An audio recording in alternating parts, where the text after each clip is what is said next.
tal amigos de Forbes? Estamos aquí con ustedes para presentarles un panel más del Foro Forbes. Uno de los cambios más importantes en materia laboral en México será la regulación del outsourcing, un esquema de trabajo que en el país ha tomado relevancia en los últimos años y del que es necesario un análisis profundo. Yo soy Luis Fernando Lozano, editor de política de Forbes México, y para hablar de este tema en el marco de nuestro foro Descifrando el Empleo, hoy nos acompañan Alejandro Salafranca Vázquez, titular de la Unidad de Trabajo Digno de la Secretaría del Trabajo y Previsión Social, Álvaro García, vicepresidente de Recursos Humanos de Grupo Prodensa, y Jaime Rojas, socio director de SCAT Consultores. En esta primera ronda, quisiera saber si ustedes nos podrían platicar. Sin duda el tema del outsourcing ha despertado diferentes reacciones, tanto en el sector público como en el sector privado. Así que para comenzar esta charla, nos gustaría conocer algunos de los antecedentes y cuál es la postura actual de cada uno de ustedes. Primero comenzamos con Alejandro, seguimos con Álvaro y finalmente terminamos con Jaime, por favor. Muchas gracias por la invitación y como antecedentes diremos que el gran reto desde la Secretaría del Trabajo en la presente administración, lo primero fue dimensionar el problema, qué problema real de subcontratación ilegal o abusiva había en el país, cuál era el tamaño real, era un fenómeno tan grande como se percibía en los medios, en la calle, en la sociedad, en los sindicatos o no, y luego dilucidar si el marco legal actual era un marco legal lo suficientemente contundente para combatir, insisto, no el fenómeno de la subcontratación, sino el fenómeno de la subcontratación ilegal. Estos eran los dos retos, tamaño y capacidad de la legislación actual para actuar.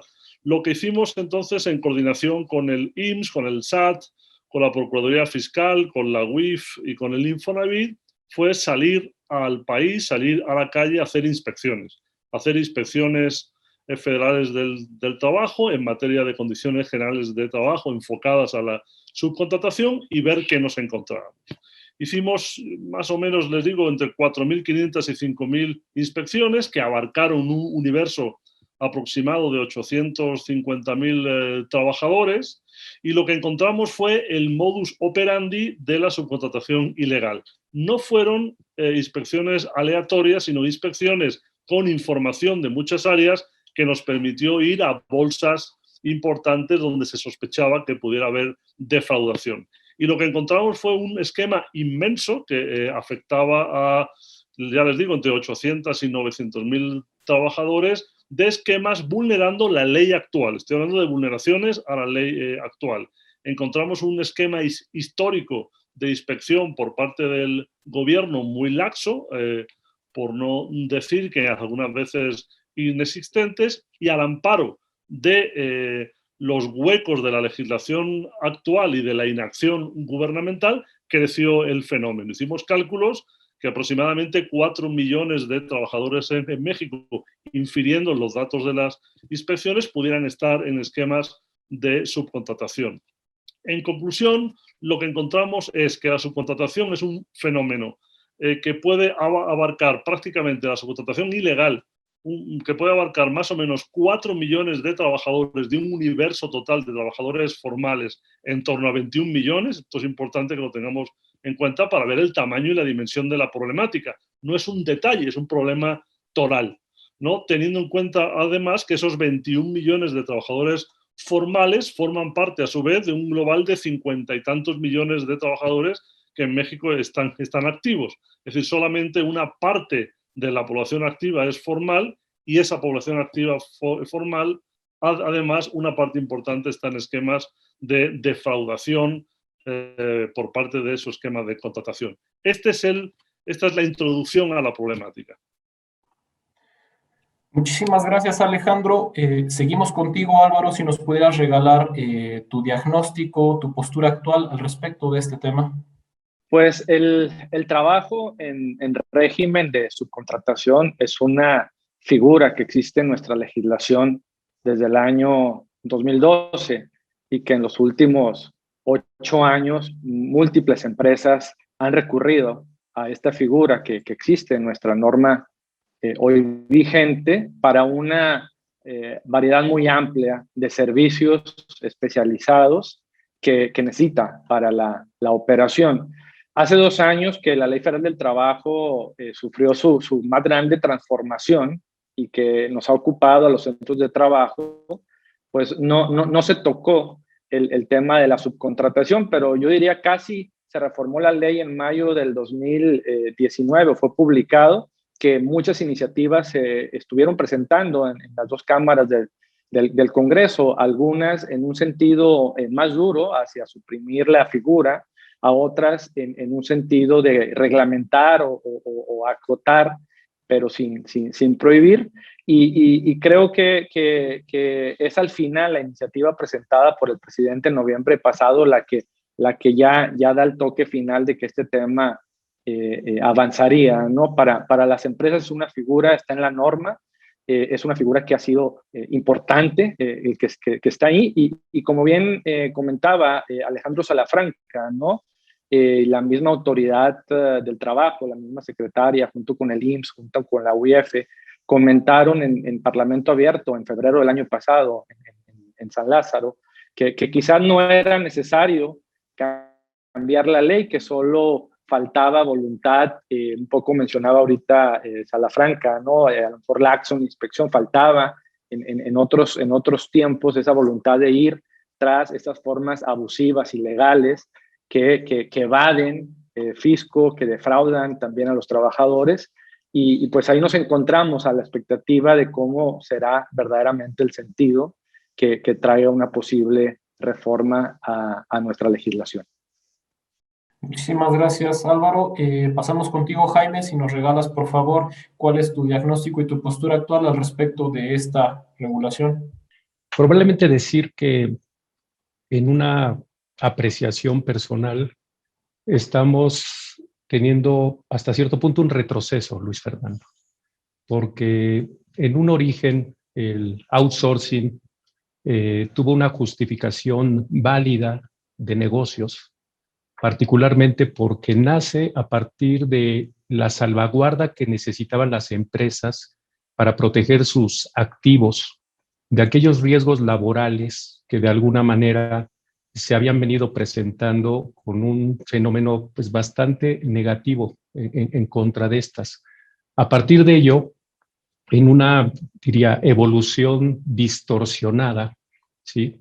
Se empieza a encontrar que el costo de la mano de obra en México se empieza a encarecer básicamente por 2 fenómenos. El primero de ellos, porque es conocido que somos uno de los muy pocos países que reparte utilidades entre los trabajadores a la tasa actual del 10% sobre las utilidades, y que estos trabajadores, por supuesto, con un derecho laboral legítimo, no participan de las pérdidas de los negocios. Eso significa que cuando las empresas tienen pérdidas, los trabajadores no juegan, pero sí cuando tienen utilidades. Entonces esto empieza a provocar un encarecimiento. El segundo, sin profundizar demasiado, es la seguridad social, ¿no?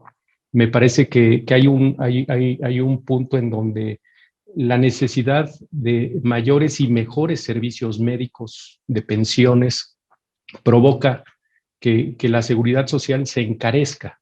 Eso significa que las empresas, a pesar de que esto es tripartita, ¿sí?, tengan que absorber mucho más los costos de la seguridad social, y por supuesto que empieza a generar una búsqueda de alternativas para no encarecer tanto el costo de la mano de obra, pero termina con una distorsión espantosa, que es el nacimiento de ciertos proveedores de outsourcing que con engaños y con un uso inadecuado de las disposiciones legales fiscales provocan dos efectos: que el empresario, a veces, digamos, engañado y a veces consciente, acuda a modelos que en apariencia le reducen esos costos, y por el otro lado, estos proveedores toman beneficios que constituyen una verdadera defraudación fiscal, porque a través del engaño, ¿sí?, hacen unos negocios que lo único que hacen es que el único perjudicado sea el trabajador por un lado y, digamos, la parte de la recaudación tributaria por el otro. Entonces creo que hoy estamos viviendo una consecuencia de algo que en el tiempo pudo haberse resuelto de una manera muy diferente, Luis Fernando. Muchísimas gracias, Jaime. Vamos a pasar a una segunda ronda donde quisiera comenzar contigo, Alejandro, desde la perspectiva de la Secretaría del Trabajo. Quisiera saber primero si nos podrías comentar, a propósito de estas inspecciones que ustedes realizaron, qué fue lo que detectaron y cómo trasladar esto a la propuesta que se presentó, y también cuáles son las principales áreas en las que se tendría que enfocar esta regulación del outsourcing a raíz de lo que ustedes descubrieron en estos recorridos. Bueno, son muchos interrogantes y muy importantes para contestarlos en tres minutos. Voy a intentar contestar lo que pueda y si no lo hacemos en los siguientes. Lo primero es estos 800.000 trabajadores que encontramos en esquemas irregulares de subcontratación. ¿Qué significa esquemas irregulares de subcontratación?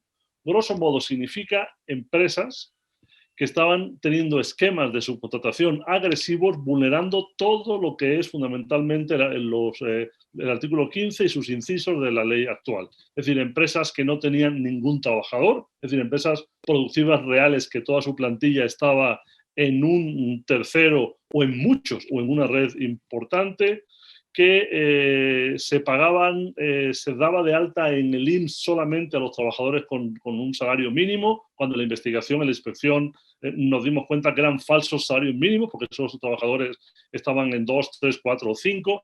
Dar de alta en el IMSS con un salario mínimo es muy grave, porque no solo significa engañar al trabajador, puesto que cuando se pensione, se pensionará sobre un salario mínimo, cuando se incapacite, se hará sobre un salario mínimo, además de subfinanciar tramposamente el sistema de seguridad social, estás además teniendo acceso a créditos, a subsidios y a deducciones por ser un salario mínimo de los que no lo mereces porque es un falso salario mínimo.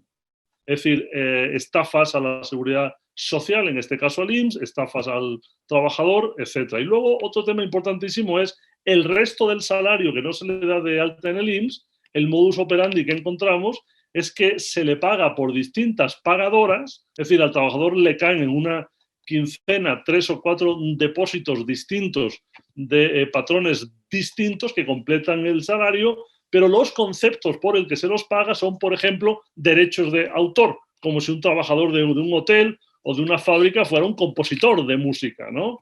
¿Qué es lo que pasa con este falso concepto de derechos de autor que deduce impuestos?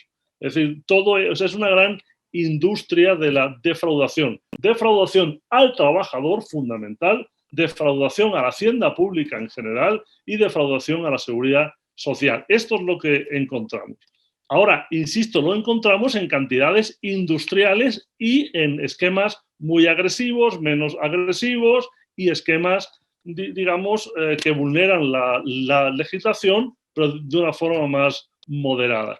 Y el tamaño, que me parece importantísimo, el tamaño industrial. Entonces, la conclusión a la que llegamos es que se necesitaba efectivamente la voluntad férrea de la autoridad de combatir esta práctica, pero que esta práctica tenía ya un tamaño metastásico de tal índole que necesitábamos una reforma a la ley actual.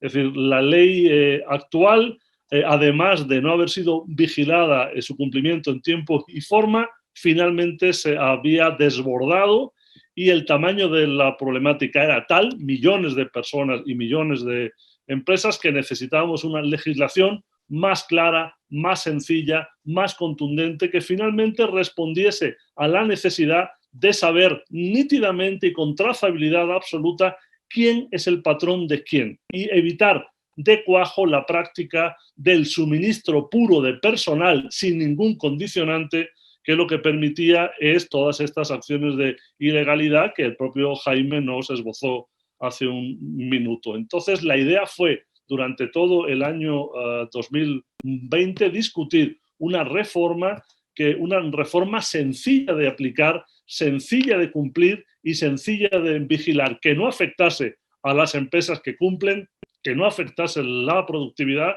pero que dejase claro que una actividad productiva tiene que ser responsable de sus trabajadores y dejar obsoletos eufemismos como salvaguardar los activos de los problemas laborales.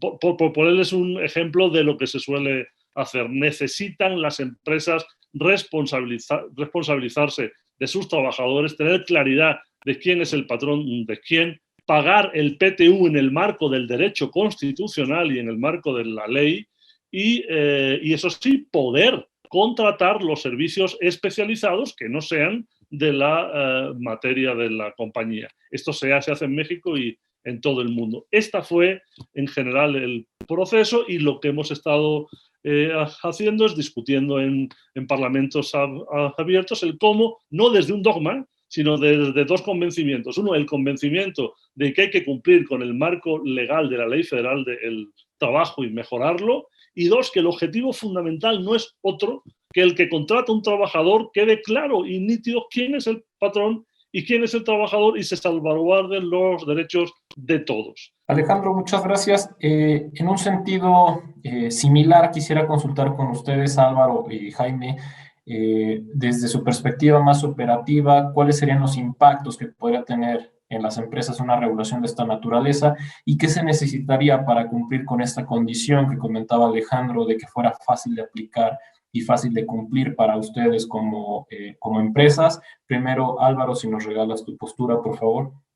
En espera de conocer el sentido que esta iniciativa enriquecida, utilizando las palabras que recién comentó Alejandro Salafranca, estaría adicionando a lo que ya conocemos que se presentó en noviembre, porque por un lado no es solo una reforma a la Ley Federal del Trabajo, es una iniciativa que toca diferentes leyes y preocupa, saliéndome del tema solo laboral, sino que no existe un periodo de transición, porque aquí no es qué pasaría si se reglamenta, aquí es qué pasa si de un momento a otro se prohíbe la figura que hoy existe y entonces las empresas tenemos sí o sí que estar en cumplimiento. Eso no queda duda del interés, de la atención de las empresas por estar en cumplimiento, ¿no?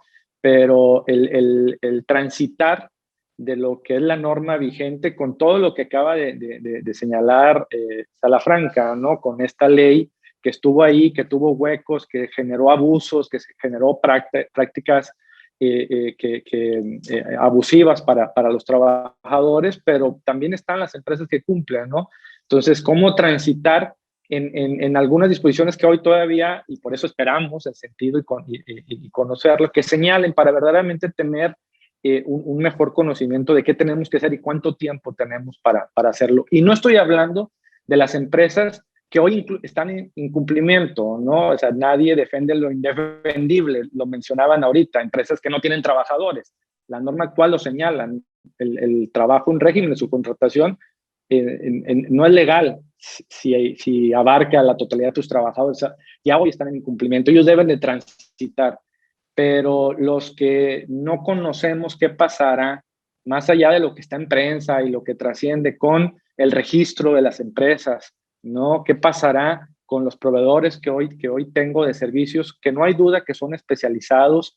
¿Qué cambios tengo que hacer para no caer en un tema ya no de un pasivo laboral o como mencionaban ahorita, porque estoy hablando de patrones que responden, que esa parte la tienen muy clara, sino un tema que criminaliza, ¿no? Que sería un punto de hasta crimen organizado o prisión. Esa es la parte que resta hoy en día, que no tenemos la certeza, pero pues ya lo mencionaban también ahorita, creo que es este mes en curso de marzo cuando finalmente conoceremos los textos y tenemos la posibilidad de analizarlos y ponernos a trabajar. Muchas gracias, Álvaro. Jaime, desde tu perspectiva, además como consultor, ¿dónde estarían estos desafíos para la aplicación de una regulación de esta naturaleza y cómo se podría volver más aplicable para ustedes? En la parte del modelo de negocios que hoy las empresas han venido construyendo al paso del tiempo. ¿Por qué lo digo de esta manera? Resulta que precisamente la parte laboral de un negocio, por supuesto que es importante, pero también lo es la parte que tiene que ver con los activos mismos, con los riesgos que se asumen, con las funciones que se ejecutan. Entonces, hoy vemos un universo de empresas que son verdaderos grupos empresariales, Luis Fernando, que son conglomerados y que son este tipo de entidades las que hoy, al tratar de adaptarse a esta nueva era, y no le quiero llamar regulación, porque justamente hoy se está diciendo que va a ser ilegal tener la subcontratación. Entonces, no es que la trate de administrar, sino simplemente no voy a poder ejecutarla. Entonces, para evitar incurrir en una ilegalidad, es muy probable que me tenga que replantear cómo llevo a cabo mi modelo de negocios. Un ejemplo sencillo, en un grupo empresarial en donde tú tienes un corporativo que es el que de alguna manera dirige, define las estrategias y administra muchas unidades de negocio, ahora resulta que no va a poder dar servicios porque va a ser ilegal que le subcontraten las otras empresas del mismo grupo. Entonces, ¿cómo voy a funcionar? ¿Cómo voy a tratar de quitarme esa camisa de fuerza? Si hoy estamos en una situación en la cual estamos buscando simplificar las estructuras de negocios, si estamos buscando eficientar, pues ahora resulta que voy a tener que tener más empresas para dividir a los trabajadores en función de cada una de esas unidades de negocio. Creo que hoy justamente con muchos grupos empresariales hemos venido trabajando y la mayor de las preocupaciones es precisamente que el modelo de negocios no se ve afectado. Ahora, ¿por qué me atrevo a decirlo de esta forma? Porque pienso que estamos desgraciadamente legislando por excepción. Desde un punto de vista objetivo, me parece que es legítimo combatir este tipo de outsourcing malo, ¿sí? Ya lo decía Alejandro, cerca de 4 millones de trabajadores de un universo de 21 representan más o menos el 20% de la fuerza laboral formal, ¿sí? Y si ya lo llevas a 51 millones, o sea, 4 millones es apenas el 8%.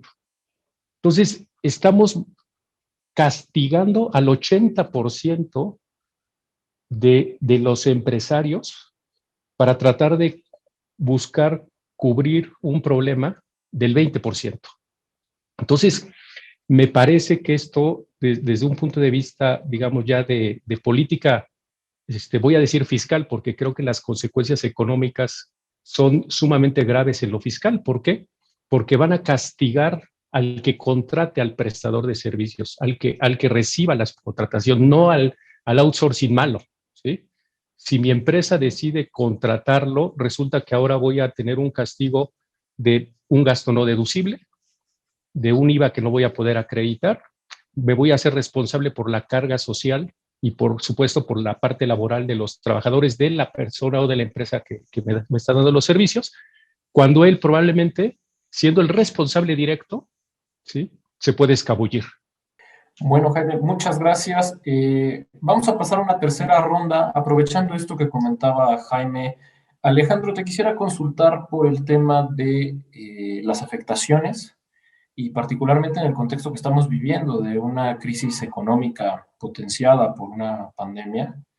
Quisiera saber qué se ha contemplado en este sentido para evitar que el impacto sea fuerte a las empresas y cómo estiman ustedes que puede afectar a la creación de empleos e incluso a su conservación y a la recuperación de los que se perdieron en este marco.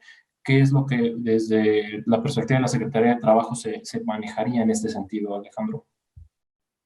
Sí, claro, yo creo que nos faltaría una ronda para entender qué es lo que dice la iniciativa y qué dice la iniciativa enriquecida, para luego poder hablar de las consecuencias de eso, ¿no? Porque si analizamos las consecuencias en torno a algo que no es exactamente así, es un juego muy retórico, pero poco útil. Antes de ello, un matiz. Estos 4 millones aproximadamente de trabajadores en esquemas de subcontratación ilegal podemos compararlos contra el total de los trabajadores, ¿no? Como hacía Jaime. Pero no significa que el resto de los trabajadores estén en subcontratación legal. Hay millones de trabajadores en México que no están en subcontratación. Hay millones de trabajadores formales en México que están en esquemas directos con el patrón. También la subcontratación ilegal y su regulación o prohibición, según sea el caso, es una buena noticia para los miles de empresarios y trabajadores en México que han cumplido a rajatabla con la ley. Esto también es importante. Por tanto, el cálculo apresurado de que para combatir el 20% vamos a perjudicar al 80% no es exactamente así, porque habría que medir 4 millones de trabajadores en esquema de subcontratación ilegal, qué porcentaje es del total de los que están por subcontratación. Entonces ya no van a ser el 20%, sino seguramente serán el 60, el 65 o el 70%, porque, insisto, el universo total no es de subcontratación. Dicho esto, algunos principios muy importantes. La filosofía de la regulación de la Ley Federal del Trabajo es partiendo de la base clara de que el trabajo no es una mercancía, es un derecho. Esto es fundamental que lo entendamos. Lo segundo es que la productividad de un país, el modelo productivo de México, no puede basarse en la precarización del salario, y México, lejos de ser uno de los países salarialmente más solidarios, más redistributivos, más sólidos del mundo, es uno de los países históricamente con salarios más bajos. Entonces hay que tener en cuenta que el salario mínimo en México ha tenido una caída continuada de muchos años, apenas frenada en los últimos 2. Es decir, tenemos que ser justos y darnos cuenta que una parte de la competitividad histórica del país ha sido por la contención, a veces incluso en límites de irresponsabilidad, del poder adquisitivo de los trabajadores. Otra idea es que esta ley, esta reforma a la ley, no es una reforma a la ley mercantil ni fiscal, es laboral, con repercusiones en lo fiscal, pero esto es importante. Dicho esto, el proyecto de ley prohíbe, o prohibirá, porque es un proyecto de ley que además tendrá que pasar por el tamiz de los legisladores. Por eso es importante quizá que hagamos otro foro cuando tengamos el proyecto de ley aprobado, ¿no? Para poder hablar con artículos. Pero bueno, en esta suerte de propedéutico, ¿no? De análisis de lo que está en el horno, diríamos esto. Lo primero es que se prohíbe la subcontratación de personal, entendiendo esta como el suministro puro y duro de personal. Es decir, empresas cuya única actividad es suministrar personas. Esa es la subcontratación de personal que se prohíbe. Contratar una empresa que te da un servicio especializado con los trabajadores de esta empresa, eso es un contrato mercantil, eso es un contrato entre dos empresas. Eso no está en el espíritu prohibir eso. Por eso, cualquier actividad distinta de tu objeto social o de tu actividad económica preponderante, puedes contratarla, pero no estás contratando personas que van a trabajar para ti, pero que no son tuyas. Estás contratando una empresa que con personal te da un servicio que necesitas, y eso ocurre constantemente. Ocurre en la construcción de una presa, de una carretera, en la cadena de producción de automóviles, en la industria aeronáutica. Es decir, esto ocurre constantemente. Incluso el empleo temporal. Se ha dicho mucho. ¿Qué pasa con las empresas de empleo temporal? ¿Cómo consigo trabajadores en un pico de productividad? La ley no se mete con eso. Tú puedes contratar a empresas de empleo temporal que te recluten, entrenen y seleccionen personal que necesitas por unos cuantos días. Lo único que no va a permitir la ley es que esa empresa intermediaria sea patrón de esa gente. El patrón tienes que ser tú, pero el servicio especializado de conseguírtelas, perfilártelas, entrenarla, eso puedes contratarlo absolutamente. El tema, que es importante que nos quitemos este mito ya para centrarnos en lo que a lo mejor nos divide, pero que sea de verdad. El tema de las empresas corporativas de servicios compartidos, eso es un servicio especializado, eso no es subcontratación de personal. Lo que no se vale, esto sí quiero que quede claro, quien no le duda, es que la ley lo que pretende evitar es que esta empresa de servicios compartidos no contrate a los abogados y a los contadores del grupo, sino tenga artificialmente a toda la plantilla dada de alta aquí. y no en las empresas productivas del grupo, justamente para eludir las responsabilidades patrimoniales de los trabajadores. Esto es fundamental. Entonces, si vamos analizando con lupa y quitando cortinas de humo, vámonos dando cuenta que en los modelos de negocio pueden funcionar. La única actividad que se ve, digamos que prohibida, afectada directamente, es el suministro de personal o la simulación patronal. Esto es decir, sentido común social y legal palmario, no es otra cosa. Perfecto, Alejandro. En el caso de Álvaro, quisiera consultarte desde tu perspectiva y con esta acotación que nos hace Alejandro respecto a lo que se está proyectando. ¿Ustedes cómo perciben que pueda incidir esta reforma tanto en la recuperación de los empleos como en la generación de nuevos puestos? Y también, aprovechando, quisiera saber si nos pudieran nada más contemplar o si tienen en el escenario una perspectiva de tiempo que consideran que se requeriría para esta adaptación a esta nueva regulación en caso de que se apruebe. En las empresas, en los centros de trabajo, estamos enfrentando muchos desafíos, ¿no?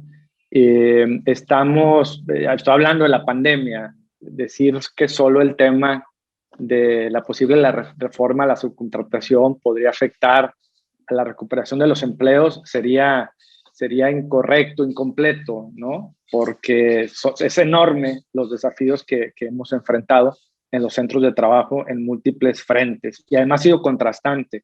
Hay empresas que han tenido mucha actividad del sector médico, por dar un ejemplo, ¿no? Los que hacen dispositivos médicos, y sí ha habido otros sectores fuertemente lastimados que pinta más cuesta arriba la recuperación. Lo que sí es cierto es que las empresas estamos con mucha tarea en tema laboral. La reforma del 2019 todavía estamos en la ruta para su total implementación. Por ejemplo, nosotros en Prodensa, que tenemos operaciones mayoritariamente en entidades manufactureras del norte del país, todavía no avanzamos en la transición del nuevo modelo de justicia, todavía estamos con temas de libertad de asociación colectiva, que al final del día son tareas que requieren enfoque, cumplimiento, hacer las cosas bien. El hecho que esté el tema de una posible reforma en materia de subcontratación, y ya lo mencionaba Alejandro, ¿no? Todavía tiene que pasar el tamiz de los legisladores y ver en qué sentido viene. Lo que sí agrega es un terreno de lo incierto en qué pasará. Tiene toda la razón de decir, no podemos proyectar de algo que no conocemos, que todavía falta, hay interpretaciones, pero la realidad es que hay empresas que sí se preocupan por quizás no hacer algo hoy hasta esperar a conocer en qué sentido vendría los cambios a la legislación. Creo que es muy claro y la autoridad ha sido en ese sentido sí muy claro de que la reforma va, que están recogiendo las diferentes opiniones de los diferentes sectores para enriquecer la iniciativa, escuchar, no lo sé, pero sí hay empresas muy conservadoras que están diciendo, a ver, me espero a que termine de configurarse en qué sentido va a venir algo para avanzar con algunos planes. Entonces, por eso hago ese matiz de que no sería que afectaría la reforma en sí misma, pero sí es una realidad que hay empresas que están en sus marcas listos. Segunda parte de la pregunta, ¿cuánto tiempo tomaría? Pues bueno, todos vamos a tener que hacer esa transición. Ahorita lo mencionaba Alejandro, ¿no? Incluso los que tenemos servicios corporativos, servicios compartidos, especializados, pues ahí el registro, ¿cuánto tiempo tomará? Pues quizás toma un día, quizás toma una semana o una hora, no lo sabemos, pero aprenderemos, ¿no? Sí quita, digamos, enfoque, he de decirlo, no digo porque no sea importante, es decir, nos tenemos que poner atención a ver cómo va a venir, y ese enfoque, pues algo se lo quita, finalmente el tiempo es limitado, esperemos que pronto conozcamos el sentido en que venga para, como decía hace un momento, trabajar con ruta y con conocimiento de qué recogerá los textos o el dictamen que en su momento ya se apruebe en el Congreso. Muchas gracias.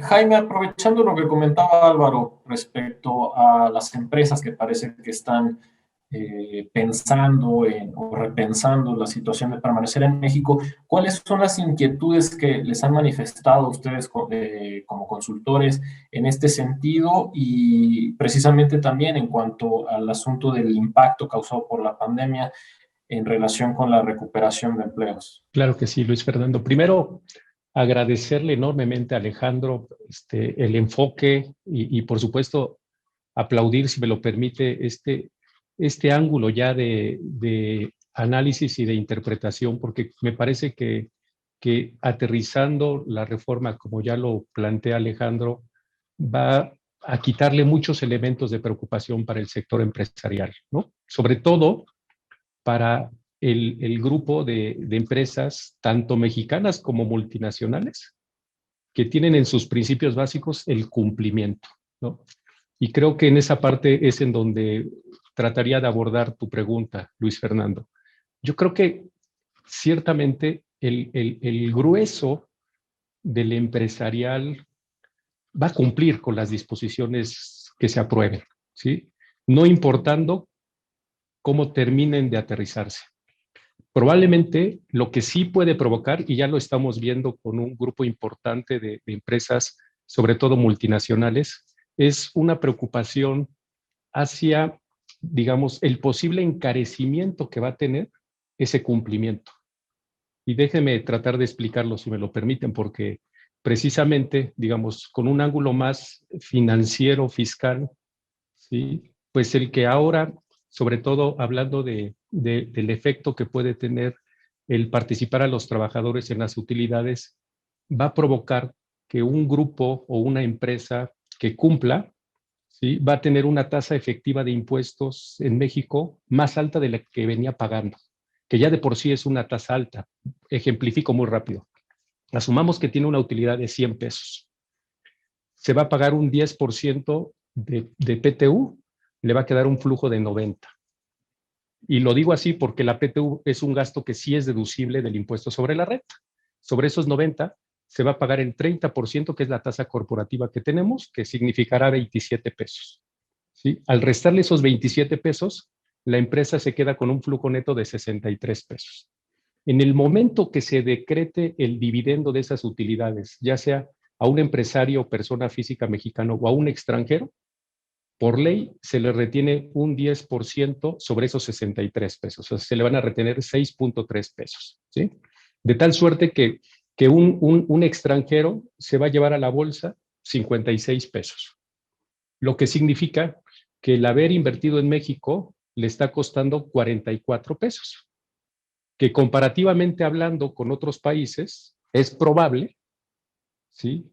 que teniendo tasas impositivas mucho más bajas, y el ejemplo creo que no es bueno porque no somos países tan comparables, pero Estados Unidos hoy tiene una tasa federal del impuesto sobre la renta del 21%, y depende del estado en donde se hagan los negocios, puede ser hasta del 3, 4, 5, 6%. O sea, una tasa compuesta en Estados Unidos al día de hoy, por mucho no rebasa el 27, 28%. Cuando la comparas con un 44% de México, que es en algunos casos el doble, me parece que esto está encareciendo sustantivamente, digamos, el invertir en México y generar negocios. Por supuesto, si el empresario es persona física mexicano, además de eso que les digo, él tiene que pagar otros 5 pesos de impuesto. Entonces, de los 56 pesos se le quitan 5 y se queda con 51 pesos. ¿Qué significa esto, Luis Fernando? Que desde un punto económico, ¿sí? Va a provocar que se tengan que replantear algunas cosas. Perfecto, Jaime. Me comentan que me parece que ya estamos sobre tiempo, entonces si pudiéramos cerrar con una conclusión de cada uno de ustedes en 1 minuto y medio. Comenzamos con Alejandro, por favor.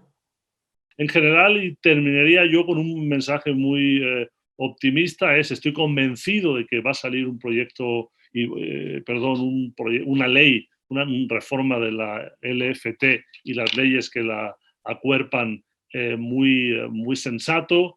Yo creo que ha sido uno de los proyectos más discutidos, más analizados, donde se ha puesto más vehemencia de entendimiento más números, más razonamiento. Entonces estoy convencido de que esta es una iniciativa, la que salga, espero, que con muchas virtudes, sencilla, clara, contundente y sobre todo benéfica para los que tienen la legítima y absoluta y mayoritaria ambición de cumplir con la ley, que es tener una fuente de trabajo, tener trabajadores, cumplir con la ley, y esto es sin afectar los complejísimos y articulados y dúctiles modelos de negocio que hay hoy en día. Creo sinceramente que es uno de los proyectos de ley más discutidos y más platicados, y yo estoy convencido de que va a ser muy positivo.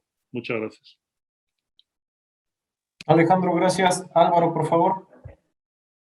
Pues hay que hacer otra sesión ya que avance el dictamen y que los diputados y el Congreso, ¿no?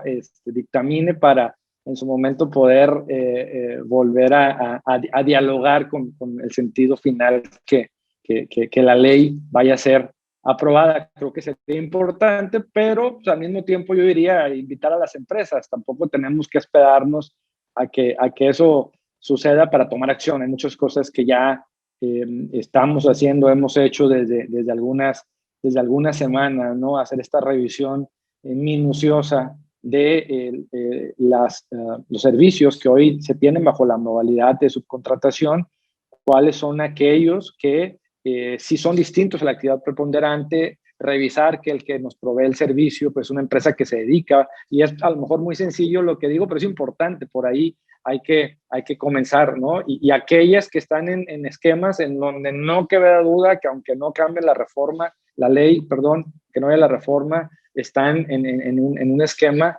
pues ya indefendible, ¿no? Sobre todo lo que es el insourcing. No tenemos que, los que tienen esas situaciones, esperar nada más que tomar acción ya. Pero pues bueno, hay tarea que hacer todavía adelante en materia laboral, y estaremos atentos. Yo sé que Alejandro lo hemos atiborrado, todos los sectores, todas las empresas con muchas preguntas, y seguramente tendremos más una vez que conozcamos ese sentido de la iniciativa. Por eso un gusto estar hoy con todos ustedes y atento para los diálogos que puedan surgir más adelante. Gracias. Muchas gracias. Jaime, por favor. Concluir diciendo que, por supuesto, lo noble que puede tener esta iniciativa, ¿sí?, provoca un gran reto. Y me parece que es el acompañamiento de un conjunto de iniciativas de orden, por supuesto, fiscal, que le permitan al sector empresarial verdaderamente afrontarlo con responsabilidad y con un equilibrio razonable. Creo que el sector empresarial está urgido de un cambio en la política fiscal, porque si no viene acompañado este tipo de iniciativas con un conjunto de reglas, de cambios que fomenten la inversión, que generen más empleo, va a ser muy difícil que lo puedan tomar de manera positiva y con lo noble que puede ser para el sector, digamos, de la clase trabajadora. Creo que ahí hay un gran pendiente, y por supuesto que esperaría que si esto se aprueba, de la mano se acompañe con este otro conjunto de cosas, porque lamentaría muchísimo que, lejos de ser algo positivo, se convierta en algo que no deje la satisfacción a quienes la están impulsando por un lado y la esperanza que tienen los trabajadores por el otro. Perfecto. Pues de antemano les agradecemos a los tres por su participación, y pues quedamos pendientes para una siguiente conversación una vez que tengamos más avances sobre hacia dónde va el proyecto. Muchas gracias a todos ustedes por acompañarnos. Luis Lozano aquí para servirles, reportero y editor de Política en Forbes.